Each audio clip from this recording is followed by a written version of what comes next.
kim boy bo'lmoqchi bo'lsa, kim ro'zg'orda qiyinchilik bo'lishini xohlamasa, kim oilasi bilan baxtli yashamoqchi bo'lsa, Ashuro kunidan foydalanib qolsin.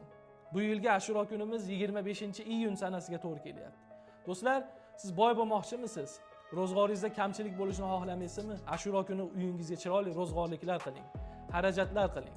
Har doimgidanda ko'ra ko'proq, har doimgidanda ko'ra chiroyliroq, o'zingiz imkoniyatingizdan kelib chiqqan holatda. 2 tadan olib kirayotgan bo'lsangiz, endi 4 ta olib kiring.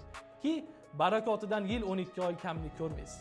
Chunki payg'ambarimiz alayhissalom kim Ashuro kuni oilasiga kenglik qilsa deydilar, yil davomida kamlik ko'rmaydi, ro'zg'or but bo'ladi deydilar. Hadisda ma'nosi. Siz ham shunga amal qilgan holatda ro'zg'oringizni ana shu kuni but qilingki, yil davomida kamlik ko'rmaysiz inshaalloh.